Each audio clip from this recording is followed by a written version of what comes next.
ബഡ്ജറ്റിനെ നോക്കിക്കാണുന്ന സമയത്ത് എനിക്ക് തോന്നുന്നു നമ്മുടെ കേരളത്തിന് യാതൊരുവിധ ഗുണവും കിട്ടിയിട്ടില്ല. അതുകൂടാതെ തന്നെ ഈ കേരളം ഇന്ത്യയുടെ തന്നെ ഭാഗമാണോ എന്നുപോലും നമ്മൾ സംശയിക്കേണ്ട ഒരു അവസ്ഥയുണ്ടോ എന്ന് എനിക്ക് തോന്നുന്നു. എങ്ങനെയൊക്കെ നോക്കിക്കാണുന്നത് ഈ ഒരു ബഡ്ജറ്റിനെ? തീർച്ചയായും കേരളത്തിൻ്റെ കാര്യത്തിൽ വലിയ ചില പ്രതീക്ഷകൾ നമുക്ക് ഉണ്ടായിരുന്നു. എല്ലാ സംസ്ഥാനങ്ങളിലും എയിംസ് തുടങ്ങുക എന്ന ഒരു നയം പ്രഖ്യാപിച്ച സർക്കാർ മുന്നോട്ട് പോവുകയാണ്. അപ്പോൾ കേരളത്തെ മാത്രം അതിനകത്തുനിന്ന് മാറ്റി നിർത്തുക എന്ന് പറയുന്നത് അതും നമുക്ക് വലിയ വിഷമം ഉണ്ടാക്കുന്ന ഒരു കാര്യമാണ്. അതിവേഗ റെയിൽ കോറിഡോറുകൾ ഈ ബജറ്റിൽ തന്നെ പ്രഖ്യാപിച്ചു കഴിഞ്ഞു. ആ പ്രഖ്യാപനത്തിനകത്തെങ്കിലും അല്ലെങ്കിൽ അതിൻ്റെ ഭാഗമായിട്ടെങ്കിലും കേരളത്തെ ഈ റെയിൽ പ്രഖ്യാപനം ഉണ്ടാകുമെന്ന് നമ്മൾ പ്രതീക്ഷിച്ചിരുന്നതാണ്. അപ്പോൾ അത് യഥാർത്ഥത്തിൽ കേന്ദ്ര സർക്കാർ അവരുടെ തന്നെ രാഷ്ട്രീയ പാർട്ടിയായ BJPക്ക് ഒരു ഹൈപ്പ് അല്ലെങ്കിൽ അവർക്ക് ആ രീതിയിൽ ഒരു തെരഞ്ഞെടുപ്പ് പ്രചരണത്തിന് ഉള്ള ഒരു കാര്യമായിട്ട് അവതരിപ്പിക്കേണ്ടതില്ല, മേൽക്കൈ വേണ്ട എന്ന് കരുതുന്ന പോലെ നമുക്ക് തോന്നും. ഈ ഒരു ബഡ്ജറ്റ് മൊത്തത്തിൽ നോക്കിക്കാണുന്ന സമയത്ത് എത്ര മാർക്ക് നൽകാൻ വേണ്ടി സാധിക്കും? നമുക്കൊരു 10ൽ 5 മാർക്ക് മാത്രമേ നൽകാൻ കഴിയൂ എന്നുള്ളതാണ് പറയാൻ കഴിയുന്നത്. സാർ നമസ്കാരം. നമസ്കാരം സാർ, കേന്ദ്ര ബഡ്ജറ്റ് എന്ന് വന്നിരിക്കുകയാണ്. എനിക്ക് തോന്നുന്നു നമ്മളുടെ സ്റ്റോക്ക് എക്സ്ചേഞ്ച് ഒക്കെ ഇടിഞ്ഞ് താഴേക്കാണ് വീണേക്കുന്നത്. മൊത്തത്തിൽ നമ്മൾ ഈ ബഡ്ജറ്റിനെ നോക്കിക്കാണുന്ന സമയത്ത് എനിക്ക് തോന്നുന്നു നമ്മുടെ കേരളത്തിന് യാതൊരുവിധ ഗുണവും കിട്ടിയിട്ടില്ല. അതുകൂടാതെ തന്നെ ഈ കേരളം ഇന്ത്യയുടെ തന്നെ ഭാഗമാണോ എന്നുപോലും നമ്മൾ സംശയിക്കേണ്ട ഒരു അവസ്ഥയുണ്ടോ എന്ന് എനിക്ക് തോന്നുന്നു. എങ്ങനെയൊക്കെ നോക്കിക്കാണുന്നത് ഈ ഒരു ബഡ്ജറ്റിനെ? തീർച്ചയായും കേരളത്തിൻ്റെ കാര്യത്തിൽ വലിയ ചില പ്രതീക്ഷകൾ നമുക്ക് ഉണ്ടായിരുന്നു. വിശേഷിച്ച് വിഴിഞ്ഞം തുറമുഖവുമായി ബന്ധപ്പെട്ട് അതിൻ്റെ 2ാം ഘട്ട വികസനത്തിലേക്ക് തുറമുഖം കടക്കുമ്പോൾ സ്വാഭാവികമായും ഒരു വലിയ സപ്പോർട്ട് അക്കാര്യത്തിൽ നമ്മൾ പ്രതീക്ഷിച്ചിരുന്നു. വിഴിഞ്ഞം എന്ന് പറയുന്ന കേരളത്തിൻ്റെ മാത്രം ഒരു തുറമുഖം എന്ന നിലയിലല്ല ഇപ്പോൾ നമ്മൾ മനസ്സിലാക്കുന്നത്. രാജ്യത്തെ തന്നെ ഏറ്റവും വലിയ തുറമുഖമായിട്ട് വിഴിഞ്ഞം മാറാൻ പോവുകയാണ്. മാത്രമല്ല ഈ അന്തർദേശീയ വ്യാപാര രംഗത്ത് ഇന്ത്യയുടെ ഒരു ഗേറ്റ് വേ എന്ന രീതിയിൽ വിഴിഞ്ഞം ഉയർന്നു വരുമ്പോൾ തീർച്ചയായും നമ്മൾ അതിനൊരു വലിയ ബജറ്റ് വിഹിതം പ്രതീക്ഷിച്ചിരുന്നതാണ്. പക്ഷേ അത് നിർഭാഗ്യവശാൽ നമുക്ക് അത് കാണാനായിട്ട് കഴിയുന്നില്ല. അത് വലിയ നിരാശ ഉണ്ടാക്കുന്നുണ്ട്. അതോടൊപ്പം തന്നെ എല്ലാ സംസ്ഥാനങ്ങളിലും എയിംസ് തുടങ്ങുക എന്ന ഒരു നയം പ്രഖ്യാപിച്ച സർക്കാർ മുന്നോട്ട് പോവുകയാണ്.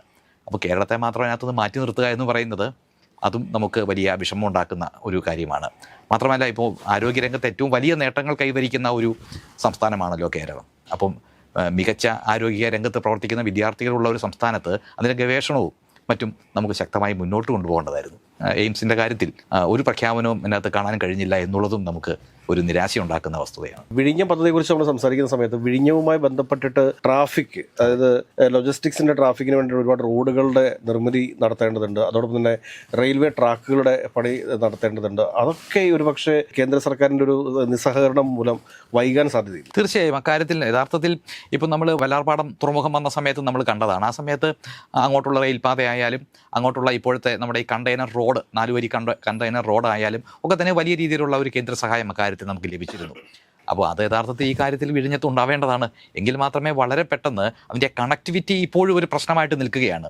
നമ്മൾ വാർത്തകളിലൊക്കെ കാണുന്നുണ്ട് വലിയ ചരക്ക് കപ്പലുകൾ, കണ്ടെയ്നർ ഷിപ്പുകൾ, മദർ ഷിപ്പുകളൊക്കെ അവിടെ വരുന്നുണ്ട് എങ്കിൽ കൂടി ഉദ്ദേശിക്കുന്ന രീതിയിലുള്ള ചരക്കു നീക്കം വിഴിഞ്ഞം വഴി ഉണ്ടാകുന്നില്ല. കാരണം അങ്ങോട്ടേക്കുള്ള കണക്ടിവിറ്റി യഥാർത്ഥത്തിൽ ഒരു പ്രശ്നമായിട്ട് നിൽക്കുകയാണ്.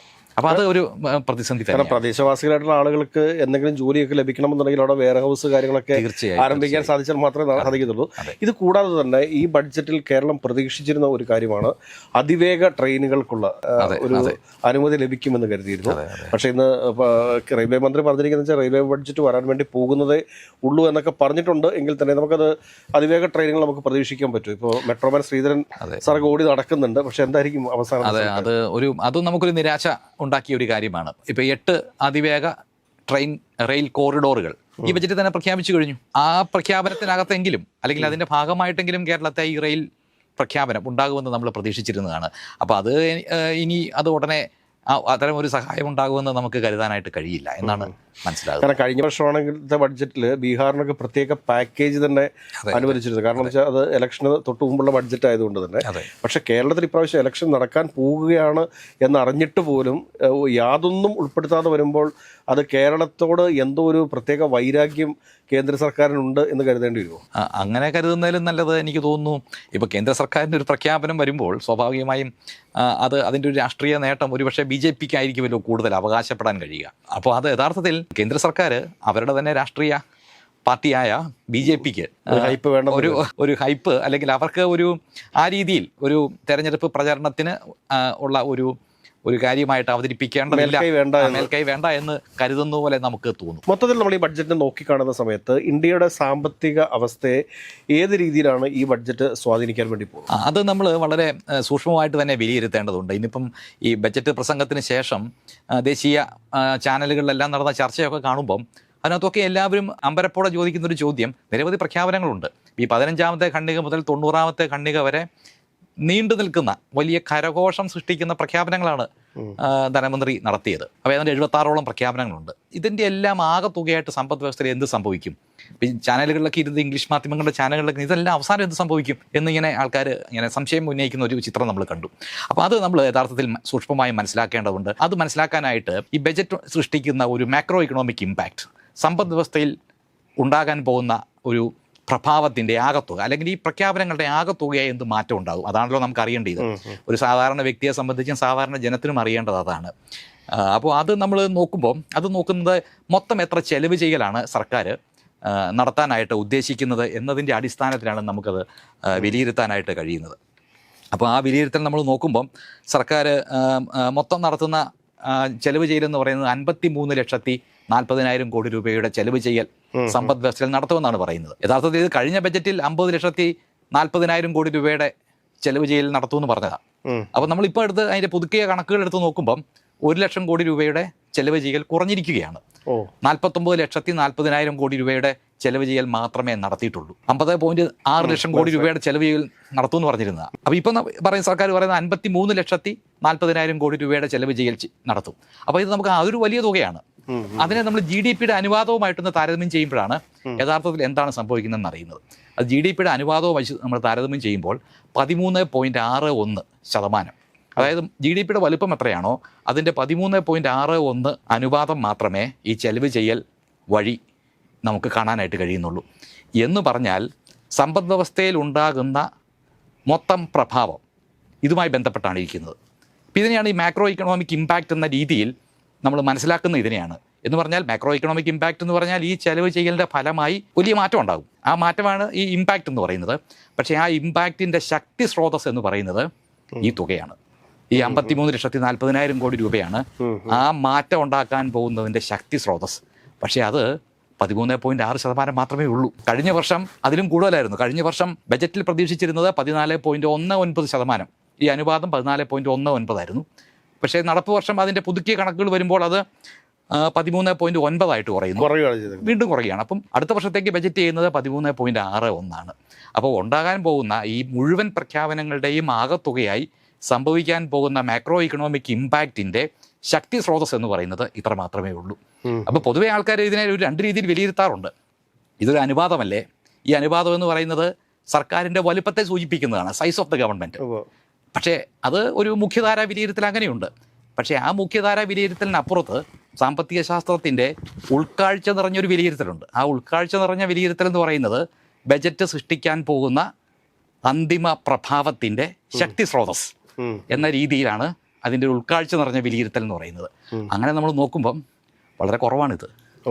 ആ ഡ്രൈവിംഗ് ഫോഴ്സ് ഇതാണ് ഡോസേജ്, ഫിസ്ക്കൽ ഡോസേജ് എന്ന് നമുക്ക് വേണേൽ കാണാം. ഒരു വ്യക്തി ആ വ്യക്തിക്ക് നൽകുന്ന ഊർജ്ജമായിട്ട് നൽകുന്ന ആ ഫിസ്ക്കൽ ഡോസേജ് 13.61 മാത്രമേ ഉള്ളൂ. ആ ഡോസേജിൻ്റെ അടിസ്ഥാനത്തിലാണ് ഇനി ഉണ്ടാകാൻ പോകുന്ന മറ്റു മാറ്റം നിൽക്കുന്നത്. അപ്പോൾ അത് പല കാര്യങ്ങൾ കൊണ്ടാണ്. ഇപ്പം നമുക്കറിയാം, ഒരു മരുന്ന് കൊടുത്തു കഴിഞ്ഞാൽ അതിൻ്റെ ഡോസ് കൊടുത്തു കഴിഞ്ഞാൽ അത് ഗുളിക രൂപത്തിലാണോ അല്ലെങ്കിൽ നേരിട്ട് ഇഞ്ചക്ഷൻ വഴിയാണോ കൊടുക്കുന്നതൊക്കെ അനുസരിച്ച് അതിൻ്റെ പ്രഭാവം മാറും. പക്ഷേ എങ്കിലും ആ പ്രഭാവം ഉണ്ടാകുന്നതിൻ്റെ അടിസ്ഥാന ശക്തി സ്രോതസ്സായിട്ട് കാണാൻ കഴിയുന്ന ഈ മാക്രോ ഇക്കണോമിക് ഇമ്പാക്റ്റിൻ്റെ സൂചകം എന്ന നിലയിൽ 13.6 മാത്രമേ ഉള്ളൂ. അത് വളരെ കുറവാണ്. അപ്പോൾ ആ അർത്ഥത്തിൽ ഒരു പരിമിതി ഉണ്ട് ഇവിടെ. അത് കൂടാതെ തന്നെ ഇപ്പം എന്താ വെച്ച് കഴിഞ്ഞാൽ വരുമാനം എത്രയാണ് ബഡ്ജറ്റിലൂടെ ലക്ഷ്യം വെക്കുന്നത്? സർക്കാർ ലക്ഷ്യം വെക്കുന്ന വരുമാനം അത് ശരിക്കും പറഞ്ഞാൽ അത് വളരെ ആശങ്ക പുലർത്തുന്ന ഒരു രീതിയിലുള്ള ഒരു കണക്കാണ് നമുക്ക് അതുമായിട്ട് കാണാനായിട്ട് കഴിയുന്നത്. സർക്കാർ മൊത്തം സ്വരൂപിക്കാൻ ഉദ്ദേശിക്കുന്ന നികുതി വരുമാനം, tax receipts, total tax receipts എന്ന് പറയുന്നത് 28,60,000 കോടി രൂപയുടെ നികുതി വരുമാനമാണ് സർക്കാർ സ്വരൂപിക്കാനായിട്ട് ലക്ഷ്യം വെക്കുന്നത്. പക്ഷേ അതൊരു വലിയ തുകയാണ്.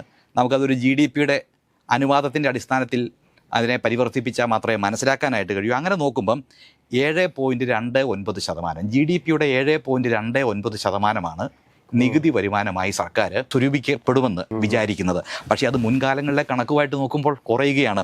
കഴിഞ്ഞ വർഷം ബജറ്റ് 7.95% നികുതി പിരിക്കാൻ കഴിയുമെന്നാണ് പ്രതീക്ഷിച്ചത്.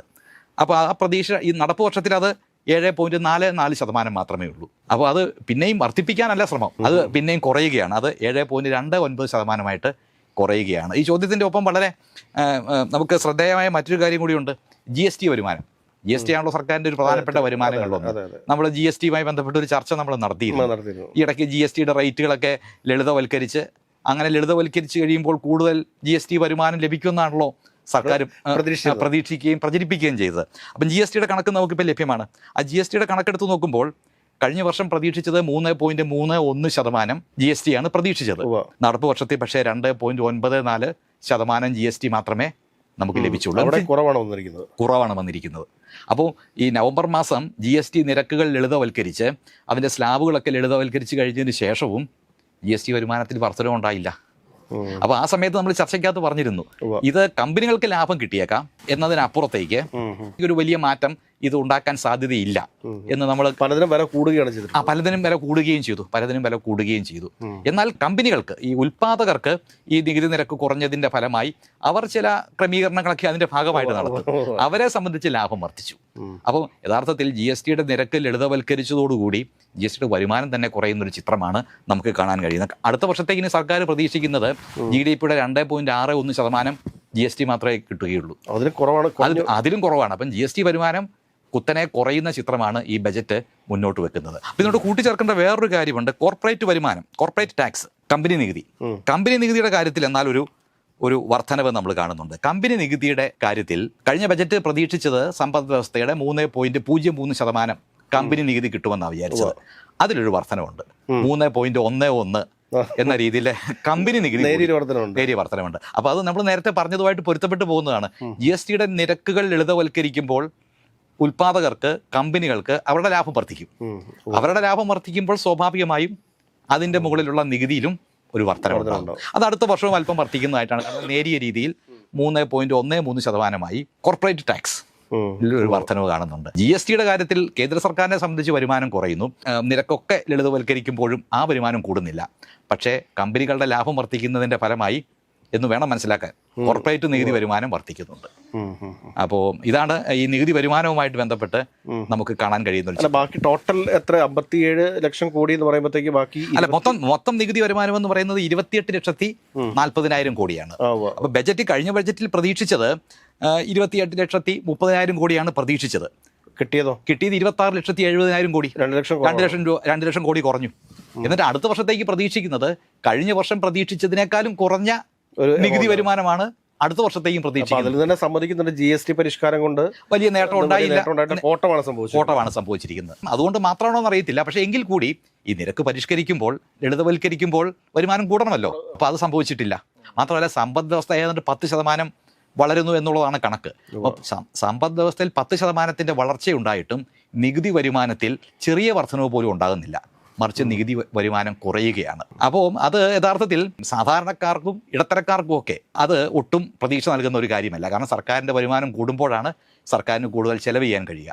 സർക്കാർ കൂടുതൽ ചെലവ് ചെയ്യുമ്പോഴാണ് സാധാരണ ജനങ്ങൾക്കും ഫണ്ട് ഫ്ലോ ഉണ്ടാകുക. ഇതിൻ്റെ ഏറ്റവും പ്രധാനപ്പെട്ട ഒരു കാര്യം എന്ന് വെച്ച് കഴിഞ്ഞാൽ നമ്മുടെ രൂപയുടെ മൂല്യമാണ്. ഇപ്പോൾ ഡോളറുമായിട്ട് വെച്ച് താരതമ്യം ചെയ്യുന്ന സമയത്തൊക്കെ രൂപയുടെ മൂല്യം വളരെ വലുതായിട്ട് കുറഞ്ഞിട്ടുണ്ട്.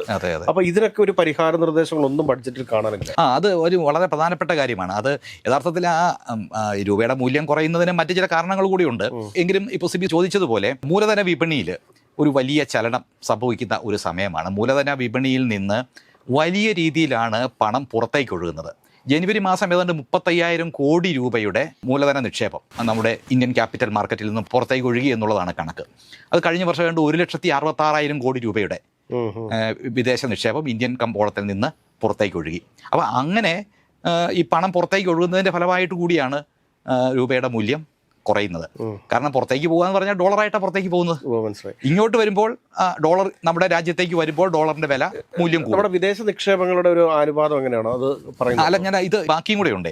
അപ്പോൾ അങ്ങനെ ഈ ഓഹരി വിപണിയിലുള്ള ഈ പ്രതിസന്ധി കാരണമാണ് രൂപയുടെ മൂല്യം കുറയുന്നത്. ഡോളർ പുറത്തേക്ക് പോവുകയാണല്ലോ. ഇപ്പോൾ സെക്യൂരിറ്റീസ് ട്രാൻസാക്ഷൻ ടാക്സ് ഇപ്പം ഏർപ്പെടുത്തിയിട്ടുണ്ട്. അതായത് ഷെയറുകളുടെ ട്രേഡിങ്ങുമായി ബന്ധപ്പെട്ട ഫ്യൂച്ചേഴ്സിലും ഓപ്ഷൻസിലും അവധി വ്യാപാരവുമായി ബന്ധപ്പെട്ട ഫ്യൂച്ചേഴ്സിലും ഓപ്ഷൻ ട്രേഡിങ്ങിലും നികുതി വർദ്ധിപ്പിച്ചു. 150% നികുതിയാണ് വർദ്ധിപ്പിച്ചത്.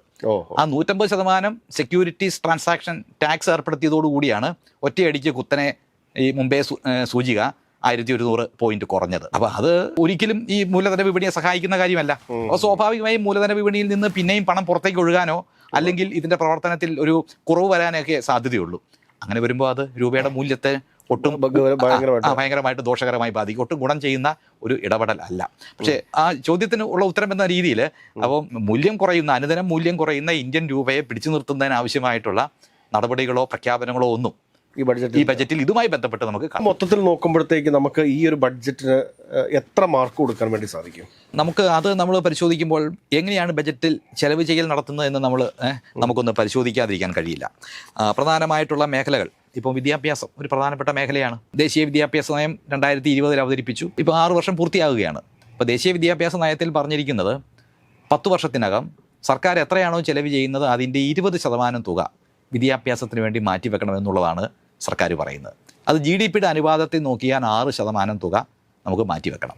പക്ഷേ ഇപ്പോൾ 6 വർഷം പൂർത്തിയാകുമ്പോഴും സർക്കാർ വിദ്യാഭ്യാസ മേഖലയിൽ നടത്തിയിട്ടുള്ള ചെലവ് ചെയ്യൽ വളരെ കുറവാണ്. 2.6% തുക മാത്രമേ വിദ്യാഭ്യാസത്തിന് വേണ്ടി സർക്കാർ മാറ്റിവെക്കുന്നുള്ളൂ. അത് 20%, 10 വർഷത്തിനകം 20% ആക്കണം എന്നാണ് ദേശീയ വിദ്യാഭ്യാസ നയം പറയുന്നത്. പിന്നെ 4 വർഷം കൂടിയല്ലേ മിച്ചമുള്ളൂ. അപ്പോൾ വളരെ നിരാശാജനകമായിട്ടുള്ള ഒരു ചിത്രമാണ് നമ്മൾ ഈ ചെലവ് ചെയ്യലിൻ്റെ കാര്യത്തിൽ നമ്മൾ കാണുന്നത്. ഇനി ആരോഗ്യരംഗം എടുത്തു നോക്കിയാലും കഴിഞ്ഞ വർഷം എത്രയാണോ മാറ്റിവെച്ചിരുന്ന തുക അതിലും കുറവാണ് അടുത്ത വർഷത്തേക്ക് മാറ്റിവെക്കാനായിട്ട് ഉദ്ദേശിക്കുന്നത്. കഴിഞ്ഞ വർഷം GDPയുടെ 0.28% മാറ്റിവെക്കാനായിട്ടാണ് ബജറ്റ് ചെയ്തത്. അത് ഈ വർഷം നടപ്പ് വർഷത്തിൽ 0.26% കുറഞ്ഞു. അടുത്ത വർഷം 0.27%. എന്ന് പറഞ്ഞാൽ കഴിഞ്ഞ വർഷം 0.28% മാറ്റിവെക്കുമെന്ന് പറഞ്ഞത് ഒരു വർഷം കഴിയുമ്പോൾ അത് കൂടുന്നില്ലെന്ന് മാത്രമല്ല 0.1%, 0.01% കുറയുകയാണ്. അപ്പോൾ ഇതാണ് ഹെൽത്തിൻ്റെ കാര്യത്തിൽ സംഭവിച്ചത്. കൃഷിയുടെ കാര്യത്തിലും ഇത് തന്നെയാണ് നമുക്ക് കാണാൻ കഴിയുന്നത്. കഴിഞ്ഞ ബജറ്റിൽ 0.44% തുക മാറ്റിവെക്കുമെന്ന് പറഞ്ഞു.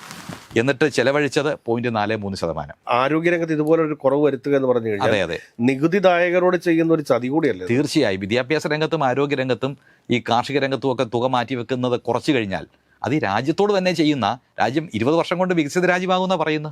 എല്ലാ വിഭാഗം ജനങ്ങളെയും ഉയർത്തിക്കൊണ്ടുവന്ന് അവരുടെ ശേഷിയും നൈപുണ്യവും വർദ്ധിപ്പിച്ച് മാത്രമല്ലേ ഒരു രാജ്യത്തിന് വികസിത രാജ്യമായിട്ട് മാറാൻ കഴിയൂ. അപ്പോൾ ആ മേഖലയിലൊക്കെ വലിയ രീതിയിൽ ചെലവ് ചെയ്യൽ കുറയുകയാണ്. ഈ പുതിയ സ്റ്റാർട്ടപ്പുകൾക്കൊക്കെ ഉള്ള എന്തെങ്കിലുമൊക്കെ വാഗ്ദാനങ്ങളുണ്ടോ? പുതിയ സ്റ്റാർട്ടപ്പുകൾക്കുള്ള വാഗ്ദാനം എന്ന് പറയുന്നത് അങ്ങനെ നേരിട്ടുള്ള സ്റ്റാർട്ടപ്പുകൾ എന്ന നിലയിലല്ല. MSME മേഖലകൾക്ക് വേണ്ടി കുറേ പ്രഖ്യാപനങ്ങൾ നടത്തിയിട്ടുണ്ട്. മറ്റൊന്ന്, നമ്മൾ ഈ ഓറഞ്ച് ഇക്കോണമി എന്ന് പറയുന്ന animation, comics, gaming, visual effects, AVGC content creation labs. അപ്പോൾ അതുകൊണ്ട് 15,000 സ്കൂളുകളിലും 500 കോളേജുകളിലുമൊക്കെ AVGC ലാബ്സ് തുടങ്ങുമെന്നാണ് പറയുന്നത്. അപ്പോൾ അത് സർക്കാർ വിലയിരുത്തുന്നത് 20 ലക്ഷം പ്രൊഫഷണൽസിൻ്റെ ആവശ്യം ഈ മേഖലയിൽ ഉണ്ടാകും. അതിനുവേണ്ടി നമ്മുടെ യുവജനതയെ തയ്യാറെടുപ്പിക്കുക എന്ന ലക്ഷ്യം വെച്ചുകൊണ്ടാണ് AVGC ലാബ്സ് തുടങ്ങുന്നത്. അപ്പോൾ അത് ഒരുപക്ഷെ ശേഷിയും നൈപുണ്യവും വർദ്ധിക്കുമ്പോൾ സ്വാഭാവികമായും പുതിയ സംരംഭം തുടങ്ങി ഒരു സാമ്പത്തിക പ്രവർത്തികൾ ഏർപ്പെടാനായിട്ട് നമ്മുടെ ജനതയ്ക്ക് സഹായകരമായിട്ട് മാറുന്ന ഒരു സമീപനമാണ്. ശരിക്കും പറഞ്ഞു കഴിഞ്ഞാൽ മറ്റേ പുതിയതായിട്ടുള്ള പ്രൊഡക്ഷന് വേണ്ടിയിട്ട് പ്രത്യേകിച്ചൊരു സാമ്പത്തികമായിട്ട് നീക്കിവെപ്പൊന്നും ഈ ബഡ്ജറ്റ് അത് ഈ MSME സെക്ടറിനെ വലിയ രീതിയിൽ സംരക്ഷിക്കുമെന്നുള്ള പ്രഖ്യാപനം നടത്തിയിട്ടുണ്ട്. 3-pronged സ്ട്രാറ്റജിയാണ് അതിനുവേണ്ടി മാറ്റി വെച്ചിരിക്കുന്നത്. വലിയ രീതിയിലുള്ള ഇക്വിറ്റി സഹായം, 10,000 കോടി രൂപയുടെ ഇക്വിറ്റി സഹായം നൽകും. മറ്റൊന്ന്, അവർക്ക് ലിക്വിഡിറ്റി, അവർ വലിയ രീതിയിലുള്ള അവർക്ക് ഈ വർക്കിംഗ് ക്യാപിറ്റൽ റിക്വയർമെൻറ്റ്സ് ഒക്കെ ഒരു പ്രശ്നമാണ് അവരെ സംബന്ധിച്ച്. അപ്പോൾ അതിനുള്ള സഹായം ഇതിനകത്ത് പ്രഖ്യാപിച്ചിട്ടുണ്ട്. അവർക്കുള്ള പ്രൊഫഷണൽ സഹായം. അപ്പോൾ അങ്ങനെ MSME സെക്ടറിനെ ശക്തിപ്പെടുത്തി ഈ മേഖലയെ ഉയർത്തിക്കൊണ്ടുവരാമെന്നുള്ള ഒരു പ്രതീക്ഷയാണ് സർക്കാർ പങ്കുവയ്ക്കുന്നത്. പക്ഷേ അങ്ങനെയാകുമ്പോഴും MSME മേഖല കുറച്ച് നാളുകളായി ആവശ്യപ്പെടുന്ന അവരുടെ ചില ആവശ്യങ്ങളുണ്ട്. ഒരു വലിയ രീതിയിലുള്ള കടബാധ്യതയിലാണ് ഈ MSME സെക്ടർ. അപ്പോൾ അവർ പറയുന്നത്, അപ്പോൾ അവരെ സംബന്ധിച്ച് ഏതെങ്കിലും ഒരു ലോൺ എടുത്തത് ഒരു 90 ദിവസം അതിൻ്റെ വായ്പ മുടങ്ങിക്കഴിഞ്ഞാൽ അത് ഈ നോൺ പെർഫോമിംഗ് അസറ്റ് എന്ന രീതിയിലേക്ക് മാറ്റും. അപ്പോൾ ആ കാലാവധി കുറച്ച് വർദ്ധിപ്പിക്കണം. കാരണം MSME മേഖല എന്ന് പറയുന്നത് ഒരു ചെറുകിട മേഖലയാണല്ലോ. അപ്പോൾ അവരെ സംബന്ധിച്ച് 90 ദിവസ കാലയളവൊക്കെ എന്നൊക്കെ പറയുന്നത് ഒരു ചെറിയ കാലയളവാണ്. അപ്പോൾ ആ കാലയളവ് കുറച്ചുകൂടെ വർദ്ധിപ്പിച്ചു കൊടുക്കണം എന്നുള്ള ആവശ്യം അവർ ദീർഘകാലമായിട്ട് അല്ലെങ്കിൽ ഇപ്പോൾ സജീവമായിട്ട് അത് ഇങ്ങനെ ഉയർന്നു വരുന്ന ഒരു ആവശ്യമാണ്. അപ്പോൾ അതിൽ ചില പ്രപ്പോസലൊക്കെ സർക്കാരിൻ്റെ പരിഗണനയിലുണ്ട്. അപ്പോൾ ഈ ബജറ്റിൽ 90 ദിവസം കഴിഞ്ഞാൽ നോൺ പെർഫോമിംഗ് അസറ്റ് ആകുമെന്ന് പറയുന്ന ആ പരിധി 180 ദിവസമായിട്ട് വർദ്ധിപ്പിച്ചേക്കും. എന്നൊരു പ്രതീക്ഷ ഉണ്ടായിരുന്നു. അപ്പോൾ അത് പക്ഷേ ബജറ്റിൽ നമുക്ക് കാണാനായിട്ട് കഴിയുന്നില്ല.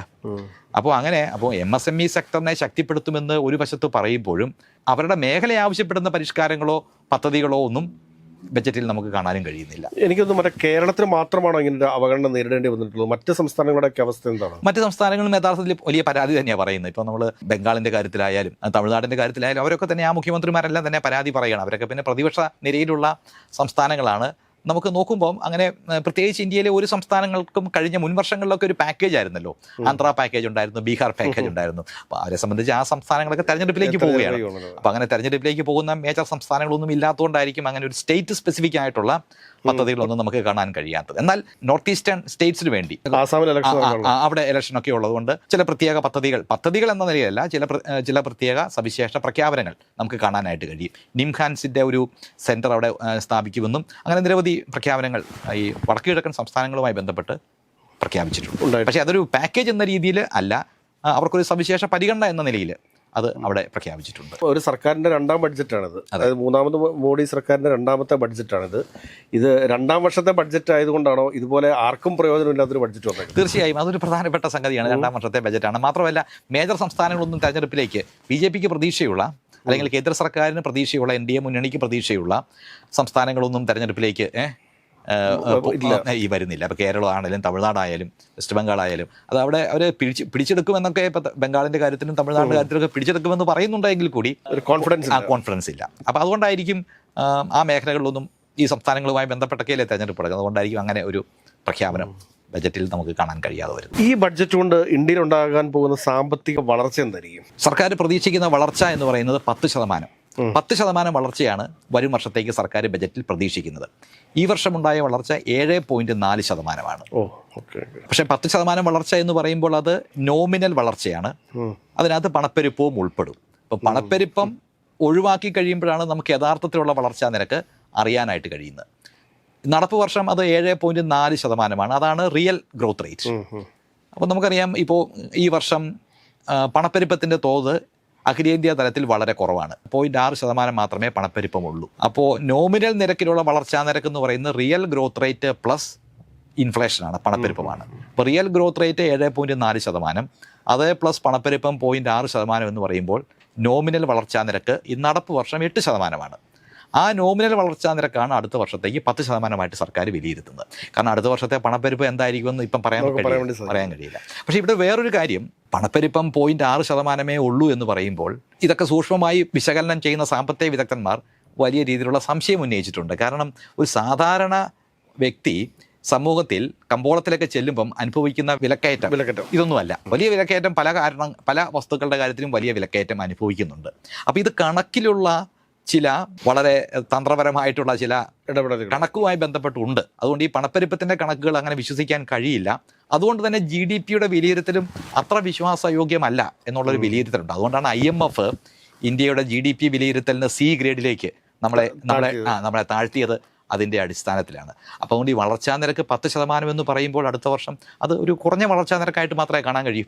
കാരണം പണപ്പെരുപ്പം കൂടെ അതിനകത്തൊന്ന് കുറയ്ക്കേണ്ടി വരും. ഈ ഒരു ബഡ്ജറ്റ് മൊത്തത്തിൽ നോക്കിക്കാണുന്ന സമയത്ത് അവസാനമായിട്ട് നമ്മളൊരു ചോദ്യം ചോദിക്കുകയാണ്. കാരണം എത്ര മാർക്ക് നൽകാൻ വേണ്ടി സാധിക്കും? സർക്കാരിന് എത്ര മാർക്ക് നൽകുമെന്നുള്ള ചോദ്യത്തിന് മുമ്പ് ഈ ബജറ്റ് വഴി ലക്ഷ്യം വെക്കുന്നത് എന്താണെന്ന് ധനകാര്യമന്ത്രി തന്നെ പറയുന്നത് ഒന്ന് പരിശോധിക്കേണ്ടതുണ്ട്. 3 കർത്തവ്യങ്ങളാണ് ഈ ബജറ്റ് വഴി ഞാൻ നടപ്പിലാക്കാൻ ശ്രമിക്കുന്നതെന്നാണ് ധനകാര്യമന്ത്രി പറയുന്നത്. അതിൽ ഒന്നാമത്തെ കർത്തവ്യം സമ്പദ് വ്യവസ്ഥയുടെ ഉൽപ്പാദനക്ഷമത വർദ്ധിപ്പിക്കുക, മത്സരക്ഷമത വർദ്ധിപ്പിക്കുക. രണ്ടാമത്തെ കർത്തവ്യം എന്ന് പറയുന്നത് ജനങ്ങളുടെ കപ്പാസിറ്റി വർദ്ധിപ്പിച്ച് അവരെ വികസനത്തിൽ കൂടുതൽ പങ്കാളികളാക്കി മാറ്റുക. മൂന്നാമത്തെ കർത്തവ്യമായിട്ട് പറയുന്നത് അവർക്ക് വിഭവങ്ങൾ ലഭ്യമാക്കുക, മറ്റ് അമ്യൂണിറ്റീസ് നൽകുക, കൂടുതൽ ഓപ്പർച്യൂണിറ്റീസ് പകർന്നു നൽകുക, അങ്ങനെ വികസനത്തിൽ അവർക്ക് കൂടുതൽ പങ്കാളിത്തം നൽകുക. അപ്പോൾ ഇങ്ങനെ 3 കർത്തവ്യങ്ങളാണ്. അതിൽ ഒന്നാമത്തെ കർത്തവ്യം പൂർത്തിയാക്കുന്നതിൻ്റെ ഫലമായിട്ടാണ് വലിയ നിക്ഷേപം നടത്തുകയും ഈ വ്യാവസായിക രംഗത്തൊക്കെ തന്നെ ഒരു 6 pronged സ്ട്രാറ്റജി, 6 പ്രത്യേക ലക്ഷ്യങ്ങൾ മുൻനിർത്തി വ്യാവസായിക രംഗത്തിന് മാറ്റം ഉണ്ടാക്കുന്നൊക്കെയാണ് പ്രഖ്യാപിക്കുന്നത്. പക്ഷേ രണ്ടാമത്തെയും മൂന്നാമത്തെയും ലക്ഷ്യങ്ങൾ എന്ന് പറയുന്നത് വിദ്യാഭ്യാസ രംഗത്തും ആരോഗ്യരംഗത്തും ഗ്രാമവികസനത്തിൻ്റെ കാര്യത്തിലും കാർഷിക രംഗത്തും ഒക്കെ എന്ത് മാറ്റം വരുത്തും, എന്ത് ചെലവ് ചെയ്യൽ നടത്തും എന്നുള്ളതിൻ്റെ അടിസ്ഥാനത്തിലല്ലേ നമുക്കത് പറയാൻ പറ്റുള്ളൂ. ഏതാണ്ട് നമ്മുടെ രാജ്യത്ത് ജോലി ചെയ്യുന്ന 44 കോടി ജനങ്ങൾ, 40 മുതൽ 45 കോടി വരെ ജനങ്ങൾ ജോലി ചെയ്യുന്നത് കാർഷിക മേഖലയിലാണ്. കാർഷിക മേഖലയാണ് അവരുടെ മുഖ്യ വരുമാനത്തിൻ്റെ ഒരു മേഖല. പക്ഷേ കാർഷിക മേഖലയ്ക്ക് വേണ്ടി മാറ്റി വെച്ചിരിക്കുന്ന തുക വളരെ കുറവാണ്. അവിടെയുള്ള വളർച്ചയും കുറവാണ്. അപ്പോൾ ഇതെല്ലാം തന്നെ വിദ്യാഭ്യാസത്തിൻ്റെ കാര്യത്തിൽ നമ്മൾ പറഞ്ഞു കഴിഞ്ഞു. വിദ്യാഭ്യാസത്തിന് വേണ്ടി മാറ്റി വെച്ചിരിക്കുന്ന തുകയും കുറയുകയാണ്, ആരോഗ്യരംഗത്തിന് മാറ്റി വെച്ചിരിക്കുന്ന തുക കുറയുകയാണ്. അപ്പോൾ അതൊക്കെ വെച്ച് നോക്കുമ്പം എങ്ങനെയാണ് എല്ലാവരെയും ഒന്നിച്ചേർന്ന് ഈ സമ്പദ് വ്യവസ്ഥയിൽ അവർക്കെല്ലാം അവരുടെ കപ്പാസിറ്റി വർദ്ധിപ്പിക്കാനും അവർക്ക് കൂടുതൽ വിഭവങ്ങൾ ലഭ്യമാക്കാനും അവസരങ്ങൾ നൽകാനും കഴിയുന്ന രീതിയിലുള്ള ഈ കർത്തവ്യങ്ങളൊക്കെ എങ്ങനെയാണ് ധനകാര്യമന്ത്രി പൂർത്തിയാക്കുന്നത്? കാരണം വിദ്യാഭ്യാസം പോലും വർദ്ധിക്കുന്നില്ലല്ലോ. മാത്രമല്ല ഈ ഇക്കണോമിക് സർവേയുടെ ഒരു കണക്ക് പ്രകാരം സെക്കൻഡറി സ്കൂളുകളുടെ എണ്ണം രാജ്യത്ത് വളരെ കുറവാണ്. ഇന്ത്യയിലുള്ള സ്കൂളുകളിൽ 17% സ്കൂളുകൾക്ക് മാത്രമേ സെക്കൻഡറി വിദ്യാഭ്യാസം നൽകാൻ കഴിയുന്നുള്ളൂ എന്നുള്ളതാണ് ഇക്കണോമിക് സർവേ തന്നെ വിലയിരുത്തുന്നത്. മാത്രമല്ല ഈ സെക്കൻഡറി വിദ്യാഭ്യാസത്തിൽ പോകേണ്ട വിദ്യാർത്ഥികളുടെ ഒരു ഏജ് ഉണ്ടല്ലോ, ആ ഏജിലുള്ള 52% വിദ്യാർത്ഥികൾ മാത്രമേ സെക്കൻഡറി വിദ്യാഭ്യാസത്തിന് പോകുന്നുള്ളൂ. അപ്പോൾ എന്ന് പറഞ്ഞാൽ അവരുടെ ശേഷി എങ്ങനെ വർദ്ധിക്കുന്നത്? ആ വിദ്യാർത്ഥികളുടെ ശേഷിയും അവർക്ക് ലഭിക്കേണ്ട അവസരങ്ങളും വിഭവങ്ങളും വിദ്യാഭ്യാസം ഇല്ലെങ്കിൽ എങ്ങനെയാണ് അവർക്ക് ലഭ്യമാകുക? തീർച്ചയായിട്ടും. അപ്പോൾ അങ്ങനെ വരുമ്പോൾ രണ്ടാമത്തെയും മൂന്നാമത്തെയും കർത്തവ്യങ്ങളെക്കുറിച്ച് ധനകാര്യമന്ത്രി നന്നായി വാചാലമാവുന്നുണ്ടെങ്കിലും അവയെല്ലാം തന്നെ പ്രാവർത്തികമാക്കുന്ന രീതിയിലുള്ള പ്രഖ്യാപനങ്ങളോ അതിനുവേണ്ടി പണമോ ബജറ്റിൽ മാറ്റിവെച്ചതായിട്ട് നമുക്ക് കാണാൻ കഴിയുന്നില്ല. അങ്ങനെ വരുമ്പോൾ ബജറ്റിന് മാർക്കിടുമ്പോൾ നമുക്കൊരു 10ൽ 5 മാർക്ക് മാത്രമേ നൽകാൻ കഴിയൂ എന്നുള്ളതാണ് പറയാൻ കഴിയുന്നത്. അങ്ങനെ വരുമ്പോൾ ഈ ബജറ്റിൽ 10ൽ 5 മാർക്ക് നൽകാനാണ് ഞാൻ താല്പര്യപ്പെടുന്നത്. Professor Santhosh T Varghese sir Maharajas കോളേജിലെ എക്കണോമിക് വിഭാഗം HOD ആണ്.